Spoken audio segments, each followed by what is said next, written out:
Bien, mis hermanos, ya estamos entonces en condiciones de comenzar y para hacerlo vamos a tener una oración primero. Le voy a pedir al hermano Mario, por favor, Mario Peña, que nos apoye con una oración para poner en marcha el estudio de hoy día que nos va a presentar el hermano Oscar Rivadeneira.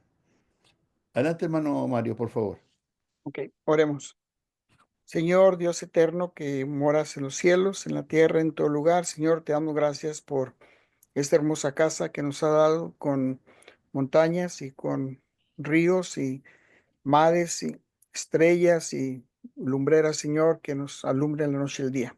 Gracias por tu bendita palabra que la tenemos para alimentar nuestra alma, la tenemos para conocerte, Padre Santo, aunque te podemos conocer por la naturaleza, por ese hermoso mundo que has hecho. Estamos aquí reunidos porque tu Hijo amado Jesucristo se ofreció como cordero, como siervo, y vino, Señor, y estuvo en cuerpo humano y padeció por los hombres que te quieren obedecer.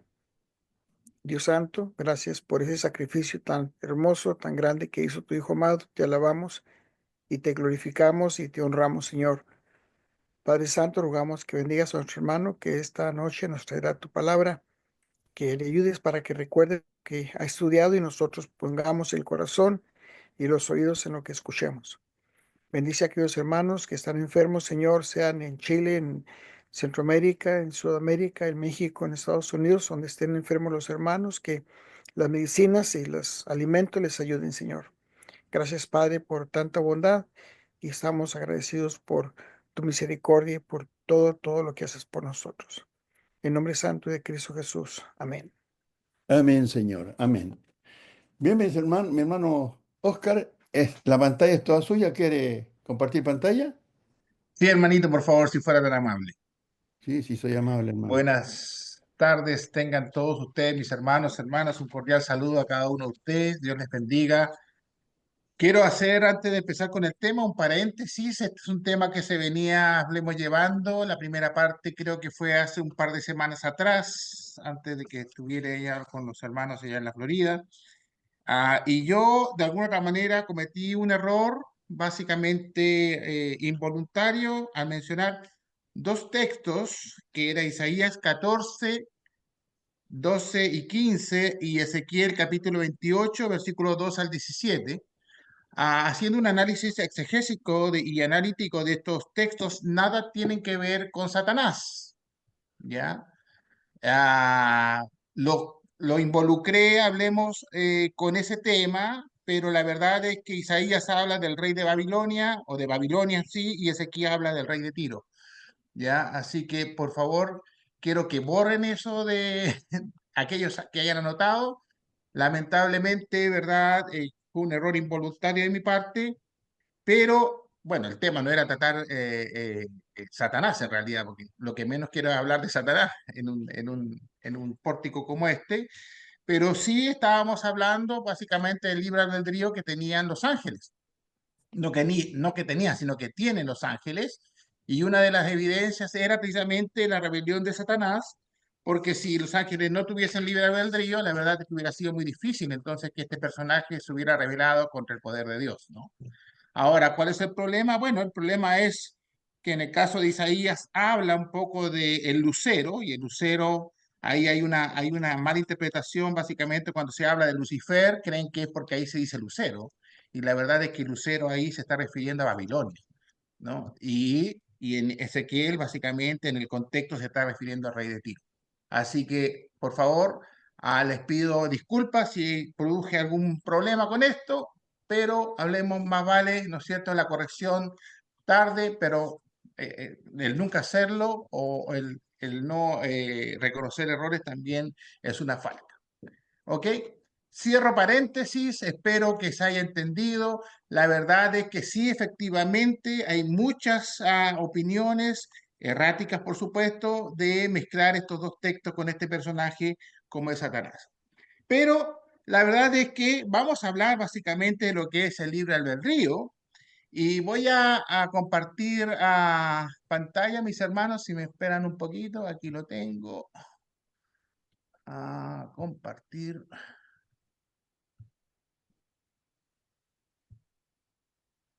Creo que ese ya se está viendo. Ahí está. Creo que se está viendo bien, ¿verdad? Sí. Sí. Esta segunda parte del libre albedrío la quise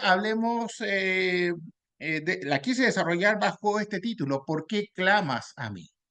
¿Por qué clamas a mí? Siempre he dicho ya en varias ocasiones aquí mismo en esta plataforma que hay una tremenda diferencia entre lo que es la teoría y la práctica. Todo orden de cosas que hace el hombre, por lo general, lo que dice, por lo general no lo practica. Por ejemplo, un 100% de la población humana sabe que el mentir no es bueno, y eso no tiene nada que ver con la religión, sino que tiene que ver, hablemos, con la característica humana. El mentir no es bueno. Y desde cualquier ángulo que se mire la mentira es, hablemos, de alguna otra manera condenable. Se aconseja que hay que evitar mentir. Nosotros enseñamos a nuestros hijos a evitar la mentira. Sin embargo, ¿verdad? La paradoja es que la mentira sigue siendo el baluarte para el hombre, desde las máximas autoridades, muchas veces de un gobierno, hasta el más común de las personas. La mentira muchas veces se ve inclusive como una forma de salvación, entre comillas, de situaciones complejas. Lo interesante de este caso es que la mentira sale de manera consciente y no inconsciente, como muchas veces se dice. Es decir, hay que utilizar toda la capacidad mental para construir una mentira. Eso es lo que llama la atención con respecto a la mentira, ¿verdad? Que hay que construirla. No nace así. Yo sé que hay personas que tienen la mentira a flor de piel, se dice, pero hay que construirla mentalmente, porque la mentira, de alguna u otra manera, es una excusa falsa de una situación determinada. ¿Qué tiene que ver esto con el libre albedrío? Bueno, la semana pasada, o cuando entregamos este estudio, definimos que el libre albedrío o libre elección es la capacidad de los seres humanos de tomar decisiones autónomas, o sea, de elegir entre varias alternativas. Esto implica asumir la responsabilidad, ¿verdad?, de las propias acciones. El término proviene de las voces latinas liber, libre, y arbitrium, juicio.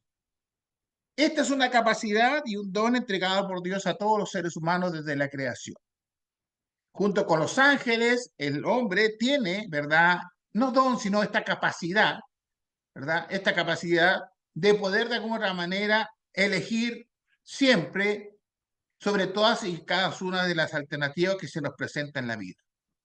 Y fíjense que Satanás de alguna otra manera maneja esto, ¿verdad? Porque siempre nos está presentando alternativas que obviamente vayan en contra de la obediencia y sujeción a Dios. Así lo hizo con Eva y así nos hace a nosotros también muchas veces, ¿no es cierto? La mentira es una de ellas. Por lo tanto, lo que me está diciendo esta definición es que no hay excusa alguna para no ser capaces de entender entonces que somos responsables de nuestros propios actos. ¿Quiénes se excluyen de esta situación? Aquellas personas que tengan algún tipo de enfermedad de corte mental, ¿verdad? Etcétera, etcétera. Pero el resto de los seres humanos somos responsables de nuestros propios actos. ¿Qué tiene que ver el título entonces con respecto al libre albedrío? Bueno, voy a tratar de explicar a la audiencia, o sea, a ustedes, que si bien es cierto, el libre albedrío es una capacidad entregada por Dios al ser humano de manera exclusiva, también va a servir al Señor para ver y analizar qué tan responsables somos de su utilización y de qué manera, hablemos, lo estamos haciendo de manera, hablemos, valga la redundancia, eficiente. ¿Cómo estamos utilizando esta capacidad?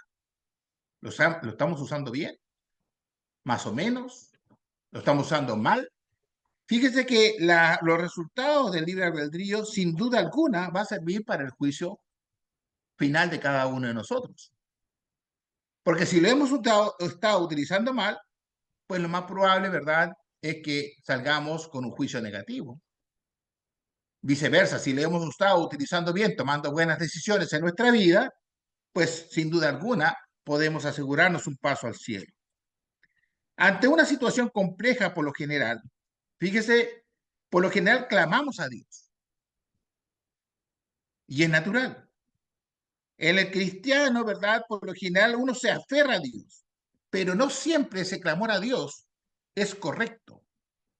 Lo que el Señor nos enseña es primero analizar la situación y ver qué soluciones tienes o tengo, ¿verdad? O que el Señor me ha entregado para utilizar y poder solucionar el problema, utilizando obviamente la sabiduría y la inteligencia que el Señor también me ha brindado, y orando al Señor para que me dé ese paso, esa buena decisión para llegar a buen puerto sobre un problema crítico.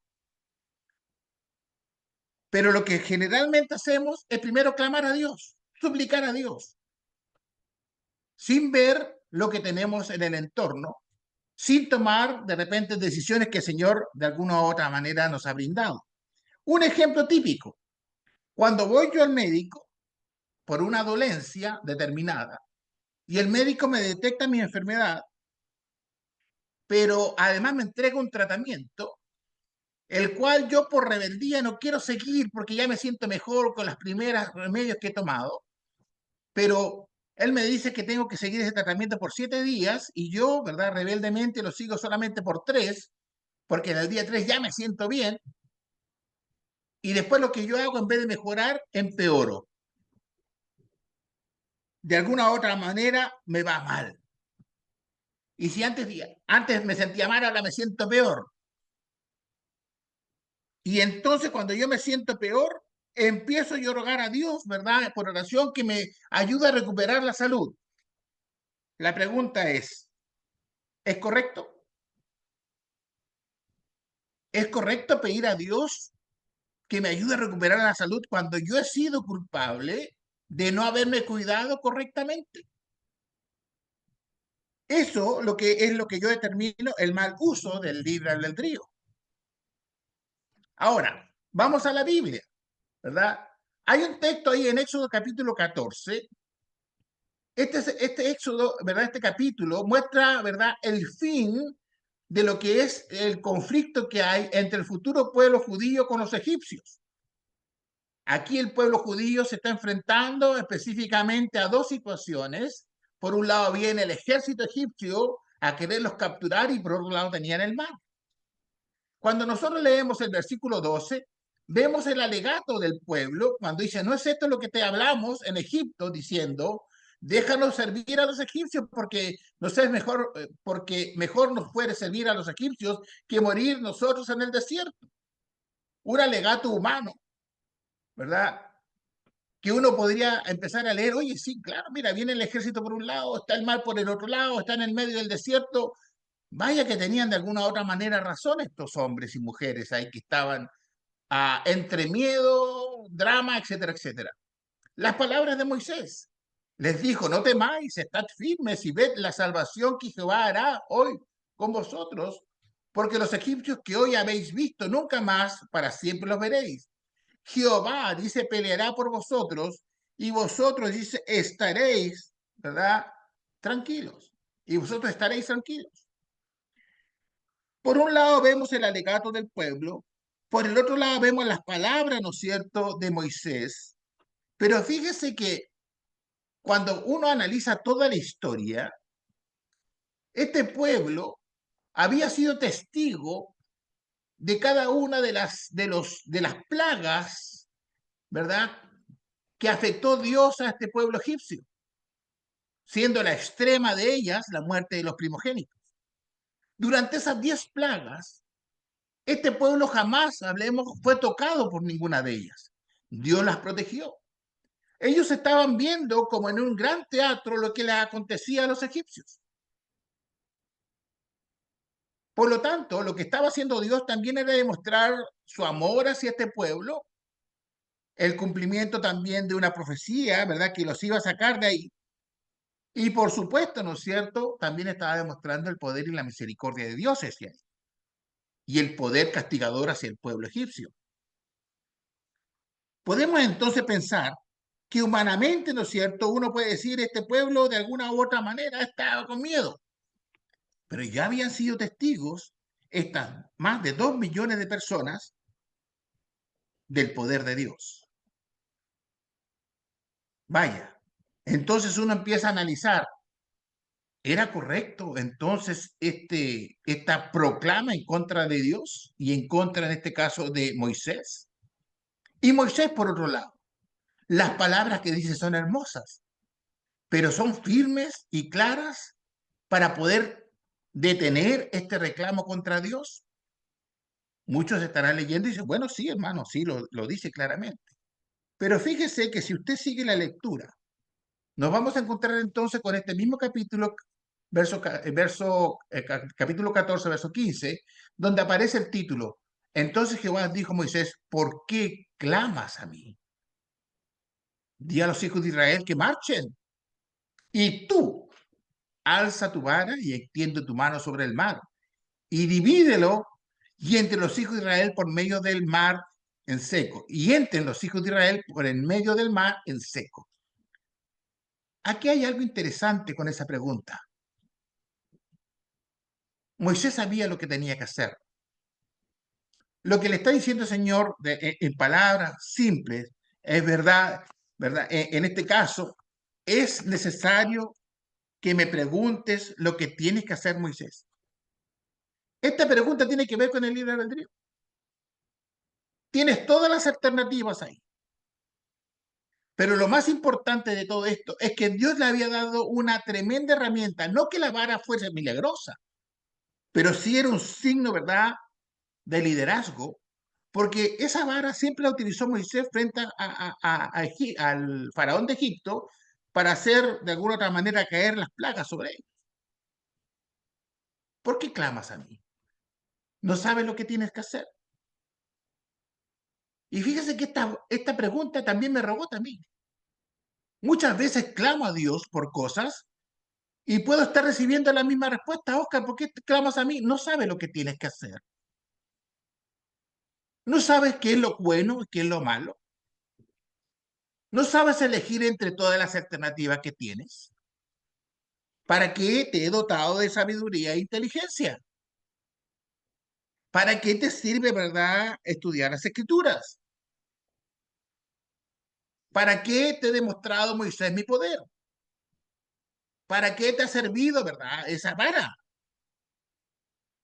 Es que siempre tengo que yo estar frente a ustedes y lo que de alguna otra manera me está pidiendo y estoy visualizando con esto, ¿verdad? Es una sujeción sabia con Dios, una dependencia sabia con Dios, no una dependencia, hablemos al estilo títere con Dios, que queremos que todo lo solucione Dios, que queremos que todo lo haga Dios, que queremos que de alguna otra manera Dios, de alguna otra manera, me pueda, ¿no es cierto?, a brindar todo, ¿verdad? Todo, todo, yo solamente reciba. Eso es lo que le está diciendo el Señor a Moisés. Tú has sido testigo de todo lo que yo he hecho, dice el Señor. Y es cosa de leer, ¿no es cierto? Todo lo del 1 al 14 de Éxodo, y se va a dar cuenta de todo lo que hizo el Señor desde un principio con Moisés. Desde inclusive cuando era bebé, cuando fue rescatado, ¿verdad?, por la hija del faraón, del río. Todas las evidencias, de alguna u otra manera, que el Señor le ha demostrado, era para que este hombre llamado Moisés mostrara ese liderazgo con esas 2 millones de personas, más o menos, ¿verdad? Y decir, bueno, ¿qué es lo que tengo que hacer? ¿Cuál es el paso a seguir? Bueno, levanta la vara, demuestra liderazgo, abra, extiende tu mano sobre el mar y divídelo. Y entre los hijos de Israel por medio del mar en seco.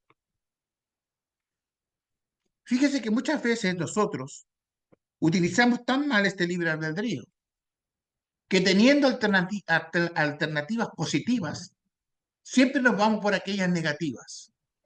Y cuando nos vemos, ¿verdad?, muchas veces en problemas, clamamos a Dios. Y entonces el Señor me puede decir, ¿por qué clamas a mí? No sé si me van entendiendo la figura, pero que de alguna u otra manera, ¿no es cierto?, me está mostrando algo aquí quizás un poco de exhortación hacia Moisés, un poquito de molestia también de parte de Dios. ¿Por qué siempre clamas a mí? Hay otras historias bíblicas también interesantes que no me dejan obviamente de llamar la atención y tienen que ver con el libre albedrío. Hemos leído muchas veces las historias, ¿verdad? Pero fíjese que siempre está sujeta a la buena elección. Cuando yo hablo de Job, estoy hablando también de Job, no tan solo de su valentía, su obediencia, su sujeción, sino que estoy viendo a Job y su libre albedrío. Es un libro que yo sé, mi hermano, mi hermana ha leído en más de alguna ocasión, donde de alguna u otra manera hemos analizado este libro y la fuerza que tiene este hombre, que tuvo este hombre para enfrentar todas y cada una de las pruebas que el Señor le dio. Job, ¿verdad? Como un ser humano, tenía la capacidad de elegir cómo responder a las circunstancias extremas que enfrentó.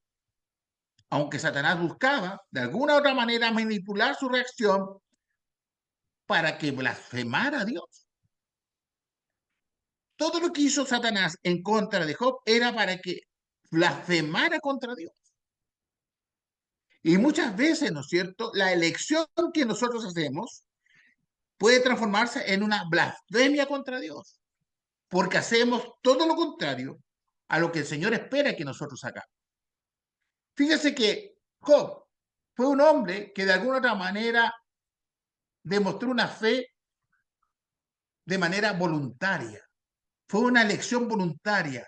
Él no servía a un Dios únicamente por las bendiciones materiales.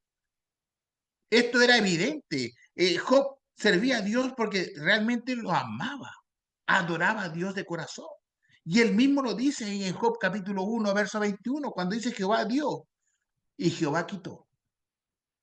Sea el nombre de Jehová bendito. Cuando uno se ve en situaciones complejas, quizás nuestro error humano, llevado quizás por las situaciones del momento, lo que menos hacemos es bendecir el nombre de Jehová. Quizás nos enojamos, muchos se retiran de la iglesia, no desean de alguna otra manera saber nada de Dios. Y bueno, ¿por qué Dios me castiga si soy hijo suyo? Todo lo que pasó Job, de la manera que vivió, de la manera que se enfermó o lo enfermó con esa lepra, ¿no es cierto?, Satanás, no era para poder dar o para ver mencionar estas palabras. Por eso es que cuando él dice, ¿no es cierto?, Jehová dio y Jehová quitó, y por lo tanto sea el nombre de Jehová bendito, lo está diciendo de corazón, porque lo siente, porque no importa lo que él estaba viviendo, él bendice el nombre de Jehová. ¿Y qué es lo más increíble también de Job? Job no maldijo a Dios pese a la presión que vivía, ¿verdad?, de sus amigos, de su esposa, cuando el mejor consejo que recibió de la ayuda idónea es: ¿por qué no maldices a Dios y de una vez por todas y te mueres? No, yo no voy a caer en ese juego. Fíjese que ahí, cuando me dice aquí, ¿dónde está el libre albedrío ahí? Ahí está, fíjese claramente el libre albedrío. Estaba sufriendo ya de la lepra, el dolor, había perdido a toda su familia. Maldice a Dios y deja de sufrir. ¿Esa era una alternativa? Por supuesto que la era. Mas él dice, recibiremos de Dios el bien y el mal no lo recibiremos. Y es aquí otra lección que nos da Job ahí en el capítulo 2, versículo 10. Siempre estamos pensando nosotros, ¿verdad?, que solamente vamos a recibir el bien de Dios. Nada nos va a afectar, nada nos va a pasar. ¿Y quién dice eso?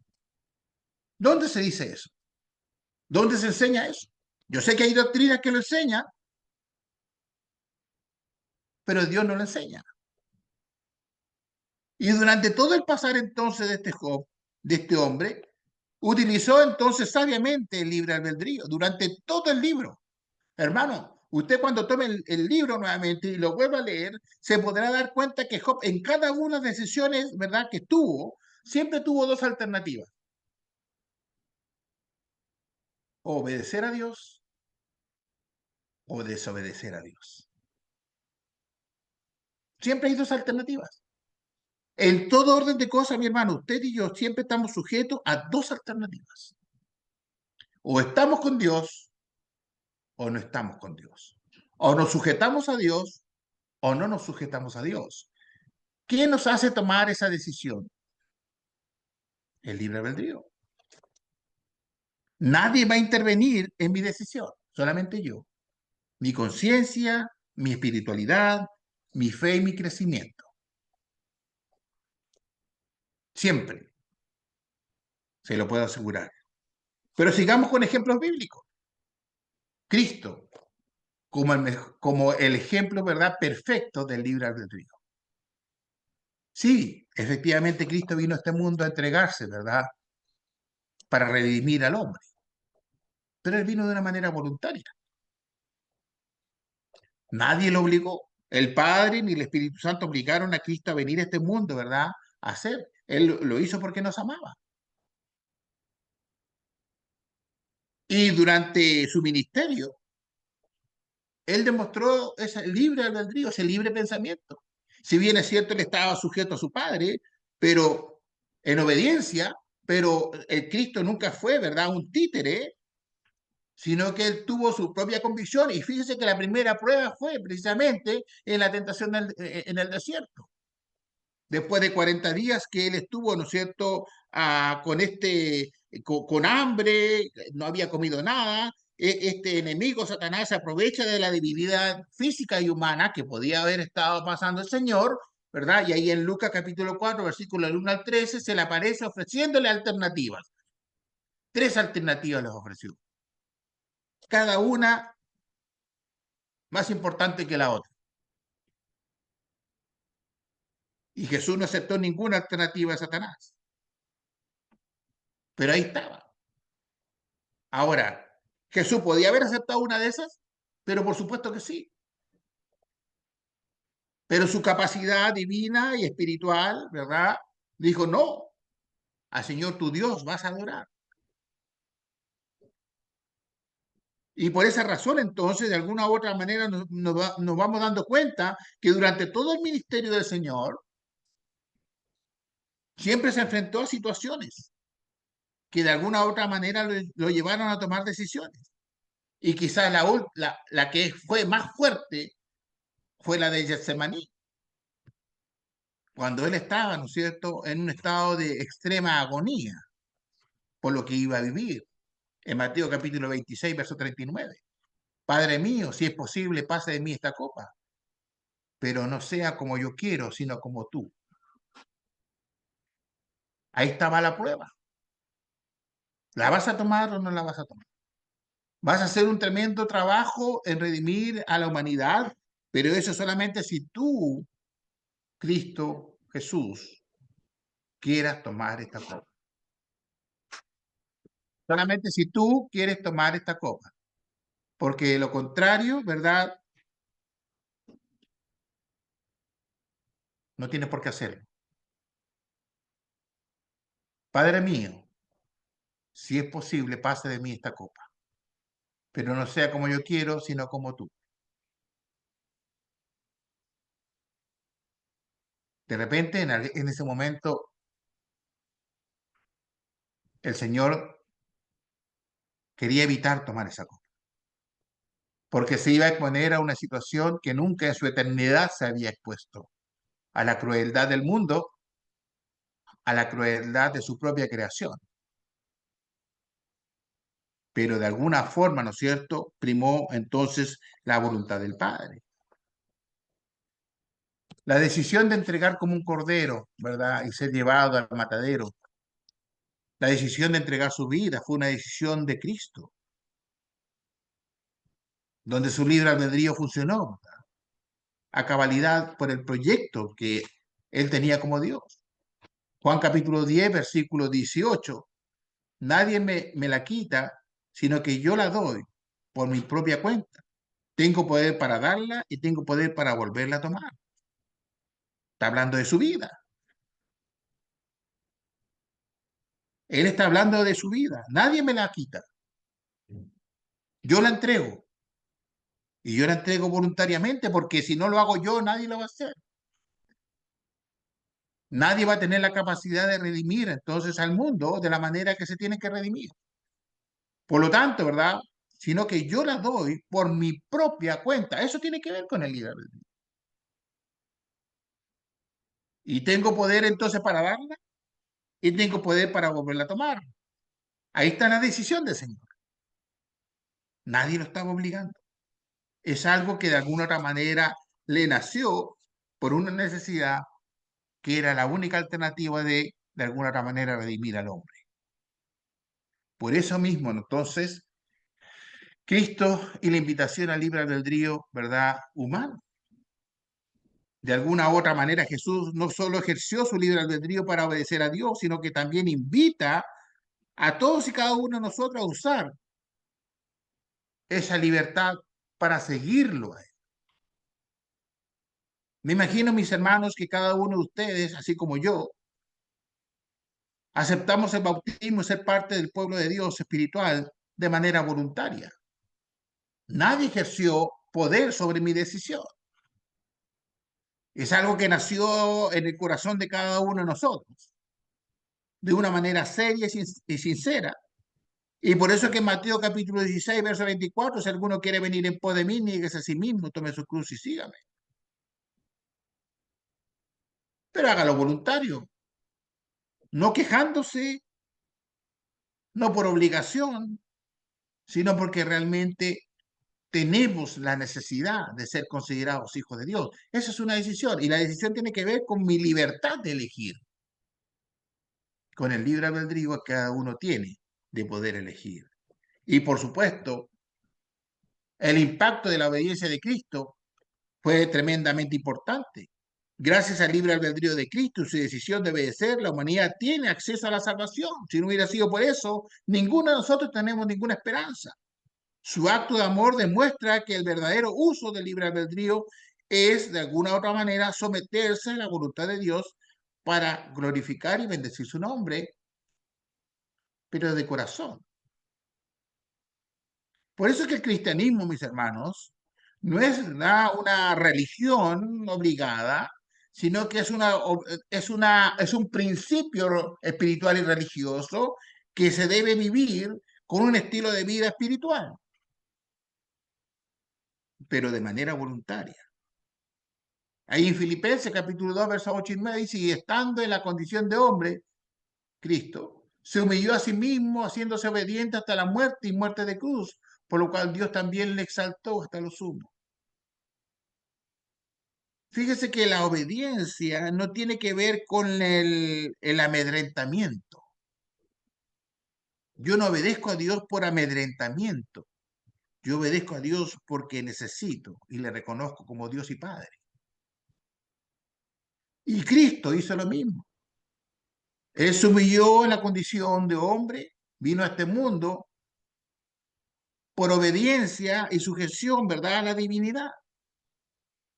Pero lo hizo, hablemos, de una manera voluntaria. Lo hizo de una manera, ¿no es cierto?, en la cual era necesario poder pasar por todo lo que él pasó,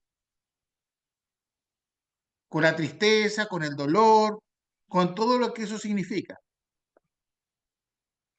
porque él nos amaba. Quizás es difícil poder entender esto, nos cuesta poder entender. Y aquí de alguna u otra manera se empiezan a descolgar muchos otros temas, el amor al prójimo, ¿verdad? La comunión los unos por los otros, el trabajo realmente por la iglesia, el crecimiento espiritual. Pero ¿por qué hago eso?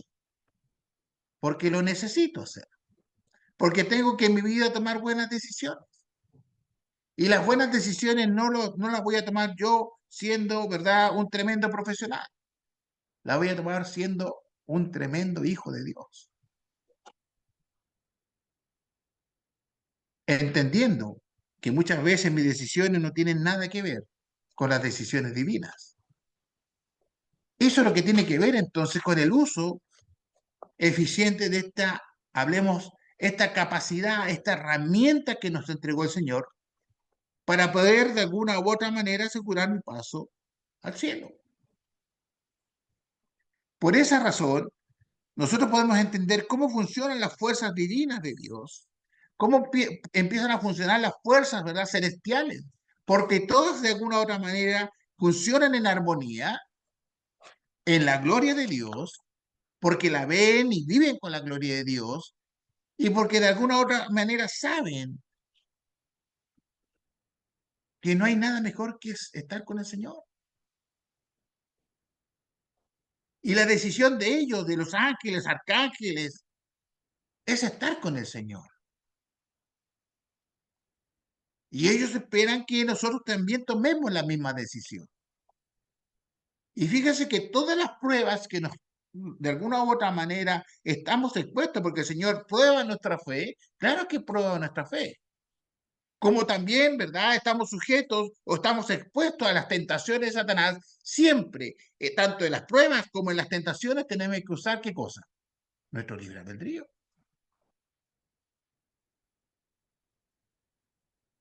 Nuestras decisiones están ahí, las alternativas.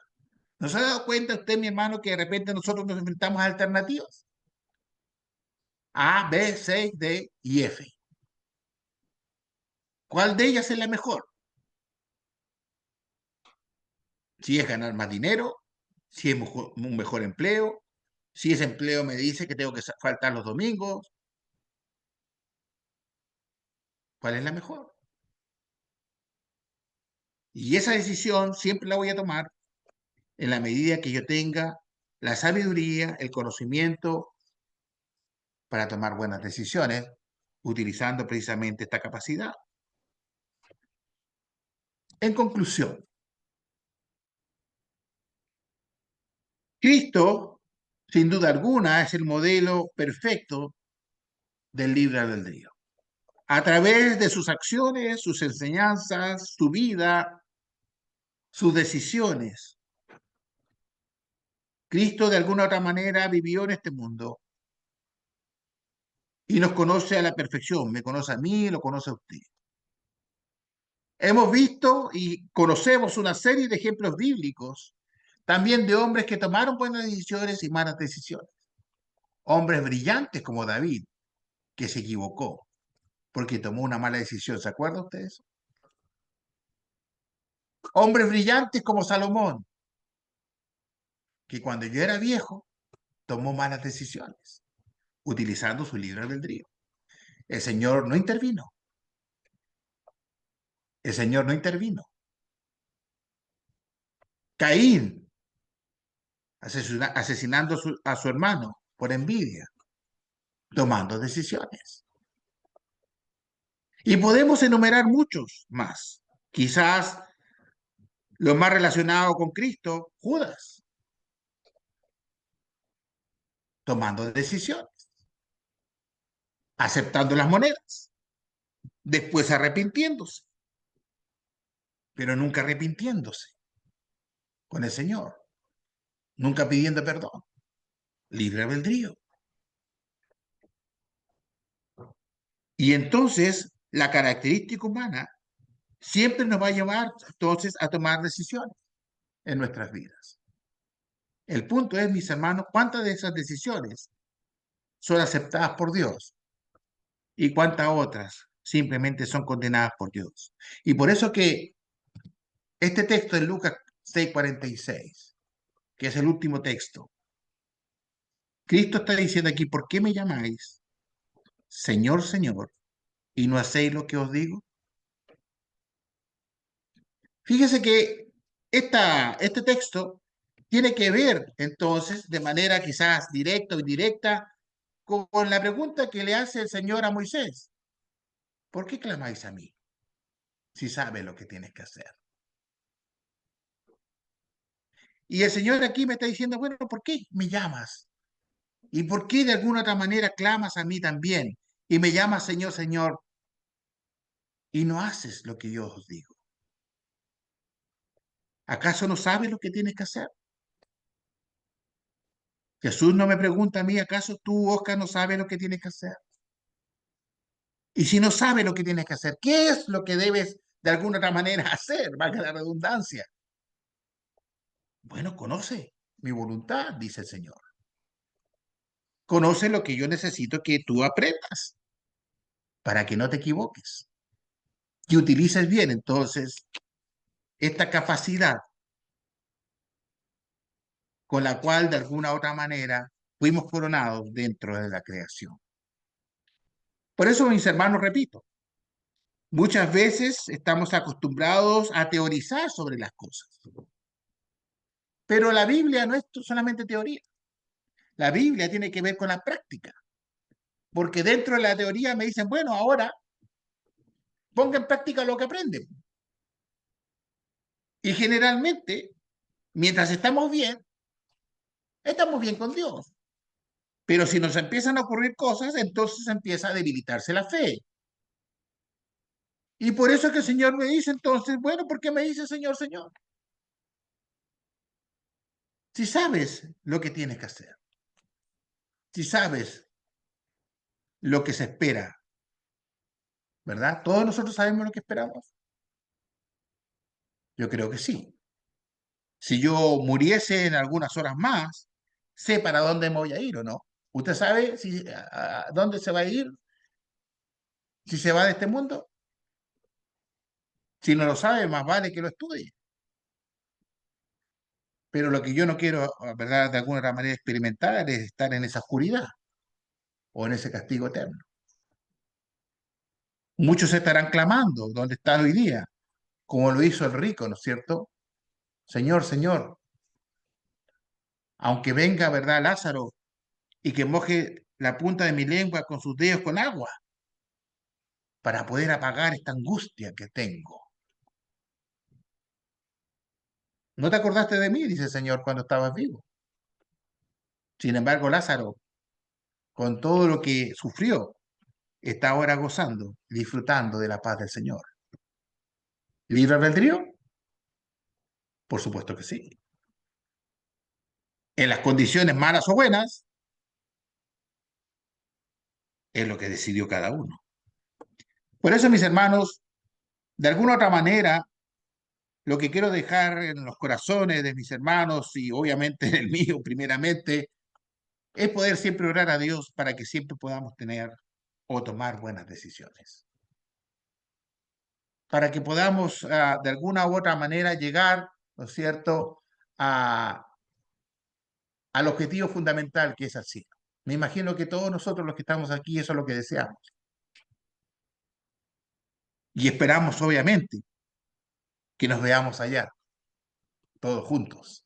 Que no nos veamos quizás a través de esta pantalla, sino que nos conozcamos quizás espiritualmente, porque ya físicamente no vamos a estar, pero sí espiritualmente. Ese es el anhelo. Y por eso que entonces el libre albedrío se transforma en una herramienta fundamental para tomar decisiones sabias en este mundo. Gracias, mis hermanos, por su atención y por su paciencia. Que Dios les bendiga. Hermano Néstor. Muy bien, hermano. Gracias, hermano Oscar, por esta lección y vamos a meditar en ella y vamos ahora primeramente a tener una oración a Dios y luego vamos a leer algo de Facebook y después quedará un minuto para las opiniones que quieran y que tengan. ¿Ya?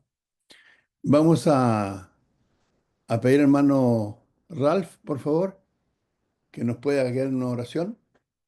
Hermano Ralph. Bien, amado y bendito Padre Celestial, ayúdanos a entender cada vez más estas buenas lecciones. Felicitamos a nuestro hermano Oscar, que usted le dio palabras de sabiduría extraídas de su mensaje sobre este libre albedrío que tenemos. Pensemos, meditemos, qué es lo que hacemos. ocupemos bien esta libertad que Dios nos da, saber emplearla en nuestras vidas para ser buenos cristianos y ser ejemplo en este mundo y así ser la luz del mundo. Y gracias damos por el mensaje, pedimos por los hermanos que estén convalecientes, enfermos, que hayan pedido oración, usted esté con ellos, ayudándoles en todo. Pero lo que más pedimos es por los enfermos del corazón, que está con pecado, que está contaminado, que se limpie para poder, digamos, ayudarse y ser buenos cristianos en este mundo. Bendiga esta plataforma, gracias a todos los hermanos que se han conectado y a los hermanos que la dirigen, también bendígale y ayúdenle. Todos se lo pedimos a través de su Hijo amado, Cristo Jesús. Amén. Amén. Muchas gracias, hermano Ralph. Gracias, hermano Oscar, por la buena lección. Y ahora vamos a leer un poquito de Facebook, quienes estuvieron presentes aquí. La hermana Alicia Zamora Cepeda, Sandra Espinosa Rosales, Víctor Manuel Molano, Mario Arellano, Nubia Mairena, Seila Soto, Julia Flores Navarro, Are Gama, John Nilson Rivero, La Palabra de la Cruz, Sergio Pino y Tomasita Sánchez. Todos ellos estuvieron atentos a esta muy buena lección y vamos a ver si hay algún mensaje. No, mensaje no tenemos, pero sí parece que aquí en el chat tenemos uno, dice el hermano Gilbert, dice, y acercándose a Elías todo el pueblo dijo, ¿hasta cuándo estarán claudicando entre dos pensamientos?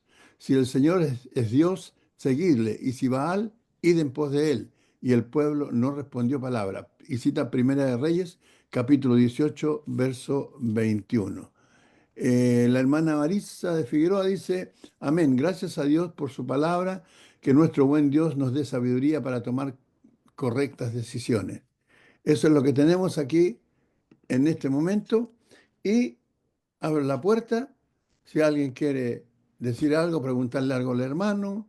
La hermana Luz Dari dice también aquí, aprovechando que estamos con la virá, gracias hermano por excelente mensaje, bendiciones para todos los hermanos, familia espiritual. Así estamos llegando al fin de semana. ¿Alguna pregunta al hermano? Acerca del tema, por supuesto. No le pregunten si tiene que cenar hoy día o no. No, hermanos, Ya, ahí está el hermano Peña. Adelante, sí, Mario. sí, aunque es un tema que, que ya lo conocemos, ya lo sabemos, y gracias, hermano, por esta buena meditación, exhortación o lección, como lo queramos tomar. Pero hay algo que yo he pensado y muy seguido lo pienso. La persona podrá decir que tiene bienes, que tiene hijos, que tiene pareja, que tiene educación, que tiene fama, que tiene prestigio, conocimiento, lo que sea, pero todo lo tiene porque Dios se lo ha concedido. Nada es de nosotros, nada. No somos nosotros inventores ni creadores de algo que digamos, esto yo lo creé, esto es mío, esto yo lo fabriqué, yo lo inventé, nada. Todo creo yo que procede de Dios. Como decía en Isaías, todo es mío, todas las almas son mías. Pero, para terminar rápido, creo que lo único de lo que yo soy dueño y que yo puedo decir esto es mío, es el libre albedrío. Eso es lo único que puedo decir que yo poseo, que yo está en posición mía, que yo puedo decidir si hago el bien o si hago el mal. Eso es lo que el hombre en verdad puede decir, esto es mío, porque de ahí para allá nada nos pertenece. Y si nosotros fuésemos muy conscientes de eso, le daríamos a Dios la honra y la gloria y darle gracias. Gracias por todo lo que nos da, porque todo es de Él.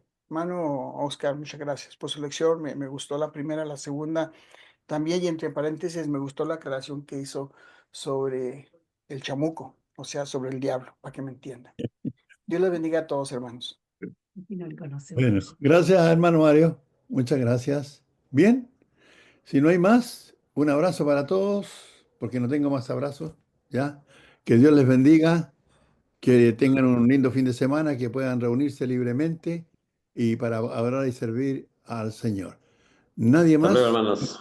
Hasta luego, Que tengan hermanos. buenas noches, Buenas hermanos. noches. Hermano Mario, hermana María, Mañana nos Victoria, vemos, si Dios permite, Sí. mañana hermano nos Gilbert, vemos. buenas noches, Dios hermano los bendiga a Belardo, todos.